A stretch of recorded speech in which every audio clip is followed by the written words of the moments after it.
젤렌스키 우크라이나 대통령이 대반격 시점이 결정됐다고 밝힌 뒤 러시아 본토에 대한 드론 공격이 이어지고 있습니다. 우크라이나의 대반격이 임박한 신호로 해석되는데요. 자세한 내용 권기창 전 우크라이나 대사와 함께 알아보겠습니다. 어서 오십시오. 안녕하십니까. 네, 젤렌스키 우크라이나 대통령 대반격 개시 시점을 확정했다라고 밝힌 데 이어서 미국 측에 이 대반격 계획을 설명하고 추가 무기 지원을 요청한 것으로 알려졌습니다. 대반격 작전이 임박했다라고 보면 되겠습니까?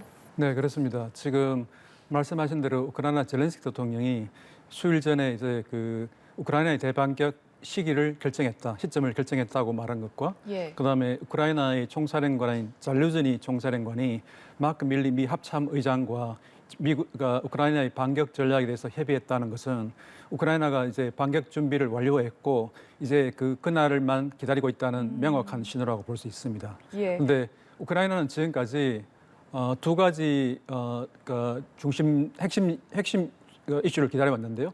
첫 번째는 이제 서방의 무기가 충분히 도착하기를 기다려왔고, 그다음에 두 번째는 우크라이나에 도착한 서방제 무기들을 우크라이나군이 이제 사용 방법을 숙달할 때까지 훈련시키는 것이었습니다. 그게 이제 대체로 완료됐다고 볼 수 있고요. 두 번째로는 가장 중요한 또 한 가지 요소는 날씨였습니다. 지난 몇 달간 우크라이나는 봄철을 맞이해서 엄청난 비가 내렸습니다. 그러다 보니까 이제 라스푸티차로 불리는 땅이 진흙탕이 되는 그런 현상을 지금 겪고 있었는데요. 그런 상황에서는 우크라이나군이 공세를 할 수가 없습니다. 왜냐하면 전차라든가 장갑차라든가 무거운 장비들이 진흙탕에서는 제대로 가동될 수 없거든요. 그런데 이제 지난주부터 헤르손이라든가 자포리제주 같은 이제 남부 지역 주들에서는 햇살이 쨍쨍하게 비쳐가지고 땅이 충분히 말랐다고 해요. 그래서 이제 그런 작전을 수행하기 위한 충분한 어떤 그라운드의 조건이 이미 지금 갖춰진 상황입니다. 준비가 갖춰진 상황이다. 네. 우크라이나 국경 근처에 위치한 러시아의 벨고로드 주에 드론 공격이 이어지고 있습니다. 또 러시아의 주장에 따르면 벨고로드 주에 우크라이나군의 국경 침입이 있었다. 이런 지금 주장을 하고 있거든요. 지금 국경을 맞대고 있고 그리고 러시아의 주요 이제 보급 기지 역할을 하고 있는 이 지역에서 최근 들어 드론 공격도 증가하고 있고 또 러시아 주장대로라면 국경 침입도 이어지고 있는데 이것 또한 대반격 작전의 일환이다 이렇게 보면 되겠습니까? 네, 그렇게 볼 수 있을 것 같습니다. 지금 우크라이나 접경 지역인 벨고로드 주는 러시아의 남서부에 있는 주인데요. 그쪽에 지금 최근에 러시아 측 주장에 따르면 우크라이나군이 탱크를 앞세워가지고 진격해 왔다. 그렇지만 러시아군이 격퇴했다 이렇게 얘기를 했습니다. 그리고 러시아에 있는 반체제 집단인 자유러시아 군단과 러시아 의영군은 자신들이 벨고로드 주에 있는 작전에 참여했다고 또 밝혔어요. 그래서 사실 이게 벨고로드 주에 침입한 군대가 우크라이나 정규군인지 러시아의 반체제 의영군인지는 불확실하지만 우크라이나 군 측에서는 이것이 우크라이나 군의 소행인지 여부에 대해서 밝히고 있지 않습니다. 보통 우크라이나 군이 본토에서 어떤 작전을 했을 때는 이것이 자신들의 소행이라고 밝히고 있지 않거든요. 의도적으로 그렇게 하고 있습니다. 그런데 이제 서방에서는 이 벨고로드 주에 침입한 것이 우크라이나 군이 맞다면 과연 그렇다면 우크라이나 군이 이 반격 작전의 일환으로 러시아 본토까지 공격하려고 하는 계획인가? 이런 점에서 좀 주목하고 있고요. 그런데 그렇지 않을 가능성이 좀 많아 보입니다. 왜냐하면 우크라이나가 받은 서방제 무기로 러시아를 본토를 공격하지 않는다는 것이 나토군과 우크라이나군의 합의 사항이거든요. 그래서 러시아 본토를 공격하게 되면 틀림없이 서방제 무기와 장비를 쓸 수밖에 없는데 그것은 나토군과의 합의를 깨는 것이기 때문에 우크라이나군이 아마 그런 식으로 하지는 않을 것으로 보입니다. 러시아 본토를 직접적으로 공격하는 일은 없을 것이다. 네, 이렇게 말씀을 해주셨는데 미국 국방부가 우크라이나에 3억 달러, 우리 돈 약 4천억 원 상당의 무기를 추가로 지원한다고 밝혔습니다. 그동안 미국이 확전 가능성에 대한 우려 때문에 지원에 좀 신중해 왔는데 최근 들어서 지원의 폭과 그리고 수준을 높여가고 있거든요. 그러니까 서방의 이런 우크라이나 무기 지원과 관련해서 푸틴 러시아 대통령이 이거 레드라인을 넘는 것이다 이렇게 경고를 해왔는데 사실 푸틴 대통령 그렇게 경고를 해왔지만 실제로 별다른 큰 어떤 행동에 나서거나 조치를 하진 않았단 말이죠. 왜 이런 행동에 나서고 있지 않는 거라고 보시는지요? 네, 지금 말씀하신 대로 미국이 우크라이나에 지원하는 무기 종류와 수량에 있어서 보면은 지속적으로 고도화되어 왔습니다.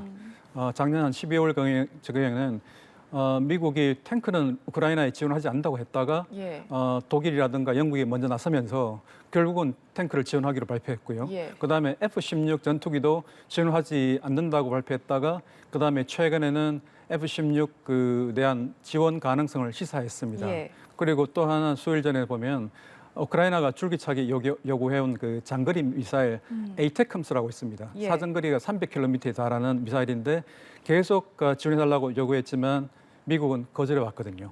그런데 그것도 미국 정부가 그것도 이제 에이테컴스 지원도 고려하고 있다고 했습니다. 그러니까 계속 지원하고 있는 무기가 고도해 왔는데요. 러시아는 이제 그런 고성능 무기를 미국이 우크라이나 지원할 때 보면은 항상 영어로 말하면 it's unacceptable. 말하자면 수용할 수 없다. 그렇게 얘기하면서 자신들이 그 보복 조치를 가할 것이라고 공언해 왔습니다. 그런데 서방 측에서 보면 그런 식으로 이제 그 수용할 수 없다고 얘기하면서 러시아 측이 계속 보복 조치를 하겠다고 공언해 왔는데 작년부터 지금까지 한 번도 보복 조치를 하지 않고 그냥 말로만 경고하는 선에서 끝났거든요. 그 일종의 서방에서 보면 일종의 러시아가 지금 거짓말하는 양치기 소년처럼 돼 있습니다. 양치기 소년이 우하에서 계속 마을 사람들에게 늑대가 온다고 계속 얘기하다 보니까 한 세 번째쯤 가다 보니까 이제 마을 사람들이 늑대가 오지 않는 걸 알게 된 거거든요. 그다음부터는 더 이상 마을 사람들은 늑대를 걱정하지 않게 됩니다. 지금 러시아가 말하고 있는 그런 경고성 발언이 말하자면 우하에서 보여지는 양치기 소년 같은 지금 그런 상황이 돼버린 거죠. 그래서 요즘은 그 서방 나토 국가들은 러시아의 그런 보복성 발언에 대해서 별반 우려하고 있지 않습니다. 그만큼 러시아가 계속해서 별다른 대응 행동에 나서지 않고 있었다라는 뜻일 텐데요. 현지 시간 1일 유럽 40여 개국 정상들이 유럽 정치 공동체 EPC 2차 회의에 참석했습니다. 젤렌스키 대통령이 이 자리에서 전투기 지원 문제에 대해서 강력한 지지를 받았다 이렇게 밝혔거든요. 그러니까 전투기라고 하면 지금 이미 폴란드로부터 지원을 받은 미그 29기가 있고 또 말씀하신 최근에 이제 지원 가능성 논의가 이루어지고 있는 F-16 전투기가 있을 텐데 F-16 전투기가 우크라이나가 개전 이후에 계속해서 지원을 요청해왔던 전투기지 않습니까? 그렇습니다. 이게 지원이 가능하다면, 지원이 된다면 게임 체인저 역할을 할 거라고 보시는지요? 지금까지 우크라이나는 이제 F-16 전투기를 지원해달라고 강하게 요청하면서 그것이 게임 체인저가 될 수 있다고 말해왔습니다. 그리고 서방 세계에서도 나토 각국들이 또 그렇게 많이 기대를 해왔었고요. 지금까지 우크라이나 공군이 사용한 기종은 미그 29기와 수호이 27 같이 과거 소련 시절 만들었던 그런 전투기였습니다. 그런데 워낙 낡은 전투기다 보니까 너무 오래됐고 그다음에 수행하는 전투 역량도 떨어지고 수량도 충분치 않습니다. 전투기 숫자만 비교해봐도 러시아와 우크라이나는 10대 1에 현격하게 차이가 날 정도로 우크라이나가 열세거든요. 그래서 F-16처럼 이제 4세대 전투기가 도입되면은 게임 체인저가 될 수 있다는 기대가 좀 많이 있었는데요. 하지만 그게 게임 체인저가 될 수 없다는 반론도 만만치 않습니다. 예를 들어서 마크 밀리 미 합참 의장 같은 분은 마법의 무기라는 것은 없다. 말하자면 F-16이 도입되더라도 그것이 이제 말하자면 많은 수량이 도입되어야 되고 또 많은 수량이 도입되려면 긴 시간이 필요하기 때문에 단기적으로 예를 들어 가까운 시일 내에 우크라이나가 그 정도 수량의 F-16을 갖추기는 매우 어려운 일이다. 그래서 거기에 대해서 F-16에 대해서 과도한 기대를 갖는 것을 좀 경계해 왔거든요. 그래서 어쨌거나 중요한 부분은 사실 F-16이라는 그 이름의 가치뿐만이 아니라 F-16이 이름값을 하려면은 충분한 수량이 이제 지원돼야 되는데 워낙 전투기라는 것이 워낙 고가의 장비다 보니까 유럽에 있는 나토 국가들, 일부 영국은 F-16 갖고 있지 않습니다만 네덜란드, 덴마크 이렇게 F-16을 갖고 있는 나라들과 미국이 F-16을 공유를 했을 때 과연 그 수량이 예를 들어 한 50대, 60대 또는 그 이상의 의미 있는 차이를 낼 수 있는 만큼 게임 체인저가 될 수 있는 만큼의 충분한 수량이 될지 그게 우리가 좀 지켜봐야 될 부분입니다. 분명히 한계점도 존재하는 것 같습니다. 사실 러시아가 전쟁 명분을 하나로 삼고 있는 게 우크라이나의 나토 가입이지 않습니까? 네. 이 부분과 관련해서 동유럽 회원국과 미국의 좀 입장이 엇갈리고 있는 것으로 전해졌습니다. 구체적인 내용 정리를 해주시죠. 네, 우크라이나에 대한 안전보장 문제는 사실 굉장히 중요한 이슈고 지금 7월 리투아니아에서 열리는 나토 정상회의를 앞두고 지금 나토 회원국들 간에 긴밀히 협의되고 있습니다. 지금 6월 1일이죠. 어제는 그러니까 노르웨이 오슬로에서 나토 외교장관 회의가 열렸는데요. 이 우크라이나에 대한 안전보장 문제가 집중 협의됐다고 합니다. 그런데 지금 그 동유럽 국가들과 이 발트해 국가들은 대체적으로 우크라이나의 나토 가입을 지지하고 있고요. 그 나토에 들어오게 되면 나토 규약 5조에 따라서 우크라이나가 집단 안전 보장에 편입되게 됩니다. 그러니까 우크라이나 공격받으면 나토 국가들 전체가 그 방어에 나서게 되는 것이죠. 그런데 이제 그 오히려 미국과 헝가리가 유보적인 입장인데요.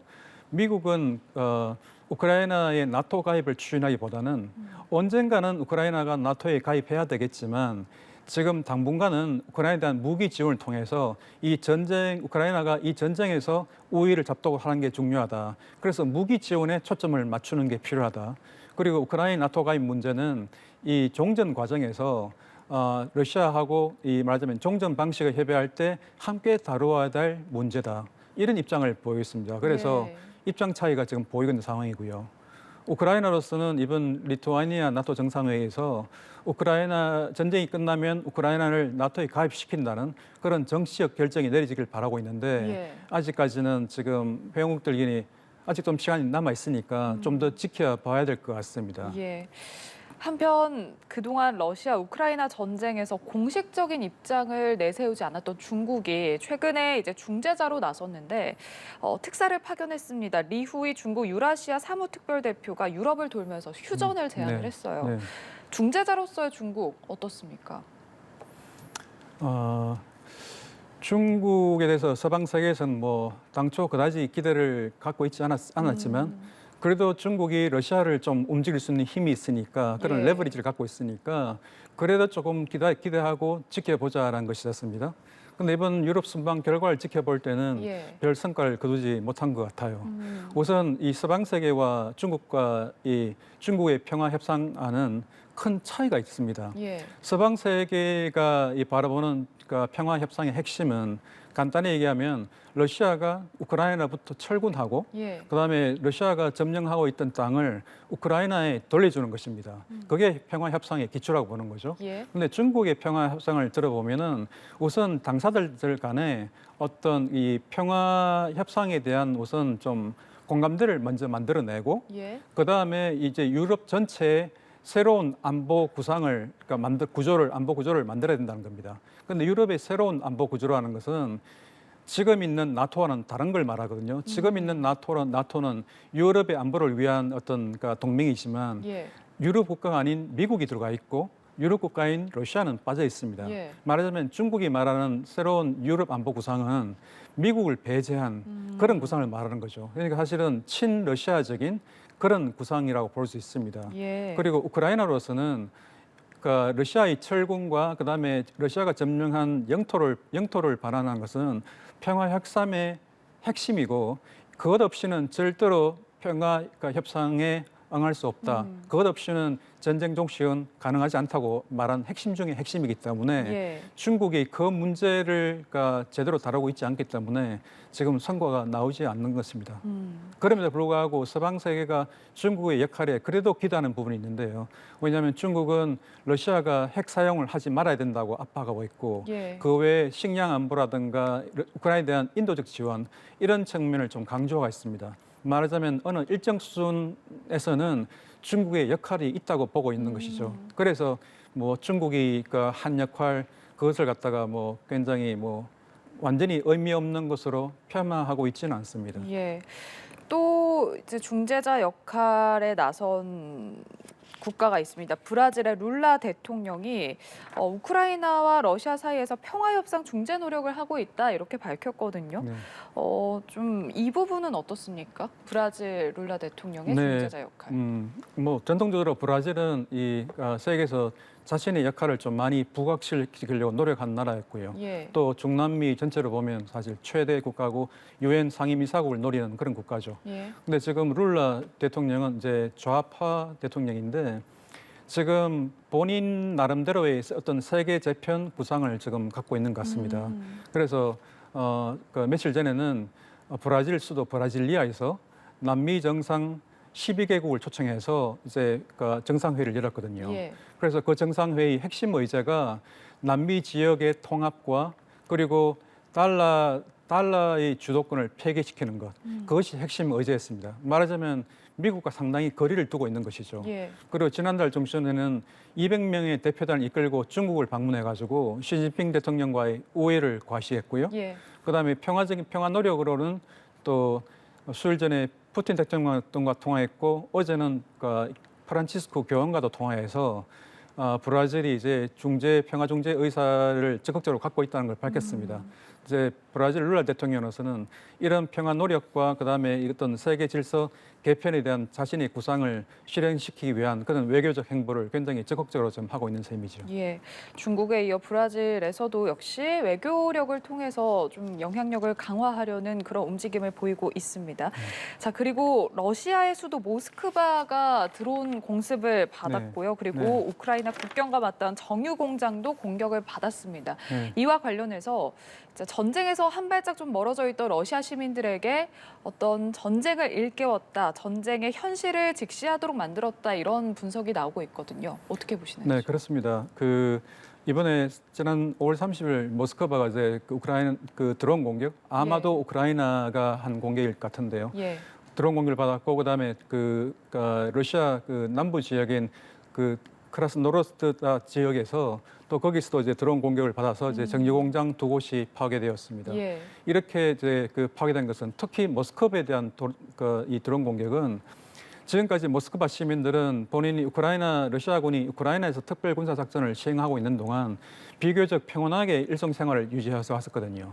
이제 그런데 갑자기 이 모스크바의 부유한 지역에 떨어진 이제 드론을 보면서 본인들도 이제 우크라이나 전쟁의 직접적인 피해자가 될 수 있다는 걸 이제 느꼈던 것입니다. 예. 그래서 어떤 상당한 심리적 타격이 지금 되었다고 지금 파악되고 있고요. 예. 한편 우크라이나 입장에서 볼 때는 이제 이렇게 모스크바와 이런 정유 공장을 공격한 이유가 뭘까 서방 사회에서 많이 분석을 하고 있는데요. 예. 아마 이런 이제 그런 심리적 효과, 말하자면 모스크바에 대한 공격은 이제 푸틴을 지지하는 어떤 엘리트 계층들이에게 전쟁의 피해 가능성을 각인시키면서 좀 푸틴에 대한 반대 분위기 그런 걸 조성하려는 그런 의도가 있다고 보여지고요. 예. 그다음에 정유 공장에 대한 공격은 이제 반격을 앞두고 이제 러시아의 어떤 물류 시설, 물류 인프라에 대한 공격을 통해 가지고 지금 반격을 위한 기반 조성에 나서는 그런 식으로 지금 분석이 되고 있습니다. 예.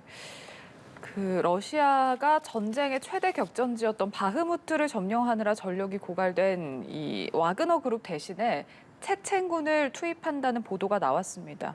이 체첸 부대가 악마의 부대라고 불리면서 정말 잔혹하기로 또 악명이 높은 부대이기 때문에 전쟁이 더 잔혹해지는 거 아니냐 이런 우려도 나오고 있거든요. 네. 어떻게 보시는지요? 그렇습니다. 지금 말씀하신 그런 우려가 있는 게 사실이고요. 예. 이 체첸 부대는 과거에 보면 이제 고문과 살인을 서슴지 않고 자행해가지고 악마의 부대라는 그런 별칭을 갖고 있습니다. 예. 그리고 이번 우크라이나 전쟁 개시하자마자 러시아가 젤렌스키 대통령을 암살하기 위해서 보낸 특별 암살단이 체첸 부대였습니다. 예. 근데 체첸 부대는 당시 암살하러 왔다가 전멸당했고요. 예. 근데 지금 이 체첸 부대를 이끌고 있는 체첸 공화국의 수장 람잔 카다노프라에 의하면 우크라이나에 지금 현재 7천 명의 체첸 부대가 주둔하고 있습니다. 예. 근데 지금까지는 전쟁 와중에서도 그다지 적극적인 역할을 하지는 않았습니다. 아마도 굳이 전쟁에 적극적으로 개입해서 아마 체첸 부대원들을 아마 살상시키고 싶지 않았겠지요. 예. 근데 이번에 지금 바흐무트 전투에서 와그너 그룹 그룹이 이제 성공적으로 바흐무트를 점령하긴 했으나 병력 손실이 컸습니다. 예. 그 바그너 그룹이 총동원 한 5만 명의 병사 중에서 2만 명이 죽었고 그 중에 2만 명 중에서 1만 명이 러시아 죄수들이었거든요. 그래서 일단 바흐무트가 와그너 그룹이 바흐무트를 점령한 후에 그것을 이제 러시아 정교군과 체첸군이 채우도록 지금 그렇게 했고요. 예. 지금 체첸군이 이제 수적으로는 7천 명이니까 지금 크지 않다고 볼 수 있으나 어쨌거나 지금까지 갖고 있는 어떤 체첸군의 어떤 악명이라든가 예. 또 전투에 대한 어떤 적극적인 태도를 볼 때 전황에 뭔가 변화를 가져올 수도 있다고 지금 보고 있습니다. 예, 알겠습니다. 우크라이나 러시아 전쟁과 관련해서 권기창 전 우크라이나 대사와 이야기 나눠봤습니다. 오늘 말씀 고맙습니다. 네.